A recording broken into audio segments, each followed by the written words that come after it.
ఒకరు వేసిన బాటలో 10 మంది నడుస్తారు. అడుగు పడ్డప్పుడల్లా ఆ ఒక్కన్నే తలుచుకుంటారు. అప్పుడు జాతీయ అవార్డు. ఇప్పుడు తెలంగాణ రాష్ట్ర ప్రభుత్వ గద్దర్ అవార్డు. మళ్ళీ అదే హిస్టరీ రిపీట్ అయింది. గద్దర్ అవార్డు అనేది ఆటుపోట్ల ప్రయాణంలోంచి పుట్టుకొచ్చింది. మబ్బు పడితే చంద్రుడు లేనట్ట, చేతులు అడ్డు పెడితే సూర్యుడు రానట్ట, అపవాదులు అపోహలు ఎన్ని చుట్టుముట్టినా లక్ష్య పెట్టలేదు. అల్లు అర్జున్ బయటికొస్తే జనాలు ఈలలు వేసి గోల చేస్తారు. అతని టాలెంట్ మాత్రం సైలెంట్ బ్లాస్ట్ అవుతుంది. గద్దర్ అవార్డు రూపంలో తనని వెతుక్కుంటూ వస్తుంది. ప్రయాణం మాత్రమే చేసేవాడు గమ్యం తెలుసుకుంటాడు. అప్పుడు దానికోసం ఎదురుచూపులుండవు. మైలురాళ్ళు మన దగ్గరకు రావు. నడుచుకుంటూ వెళ్తే అవే వెనక్కి వెళ్లిపోతాయి. అర్జున్ అలాంటి ప్రయాణికుడు, అలుపెరుగని స్వాప్నికుడు. పుష్ప 2కి గద్దర్ అవార్డు ప్రకటించగానే అతని అభిమానులు గర్వంగా తలెత్తుకున్నారు. గద్దర్ అవార్డు అందుకోబోతున్న మొదటి హీరో.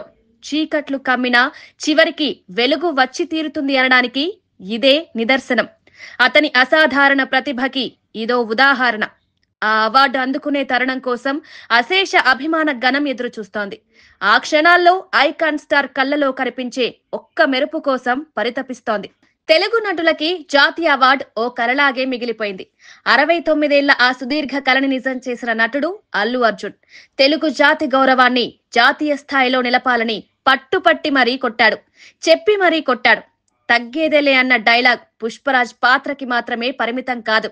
ఆయన వ్యక్తిత్వం కూడా అదే. జాతీయ అవార్డు రాలేదని బాధపడుతూ కూర్చోలేదు. బెంగపడుతూ బేలముఖం పెట్టలేదు. అందరి ఆశల్ని ఒక్కడే మోసాడు.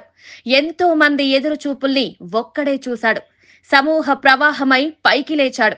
జాతీయ అవార్డుని జాతికి అంకితం చేశాడు. నటులుగా ఎవ్వరూ పుట్టరు, ఎదుగుతారు అని చెప్పడానికి ఐకాన్ స్టార్ ఒక ఉదాహరణ. తన కోసం తాను శ్రమిస్తే శ్రామికుడు, జాతి కోసం నటిస్తే అతనే నిజమైన ప్రేమికుడు. జాతి గర్వంగా తలెత్తుకుని చూడాలంటే సర్వం ధారపోయాలి, పనిని ప్రేమించాలి. అప్పుడే అది సాధ్యం. అది చేసి చూపించాడు. తొలిదారి వెయ్యాలంటే ఎంత కష్టపడాలి, తొలి అడుగు పడాలంటే ఎంత పరితపించాలి, అందని ఆకాశాన్ని కిందకి దించాలంటే ఎంత బలంగా నిలబడాలి, కనిపించని స్వర్గాన్ని చేతిలోకి తీసుకోవాలంటే ఎన్ని అవరోధాలతో తలపడాలి. అల్లు అర్జున్ అదే చేశాడు, చరిత్ర సృష్టించాడు.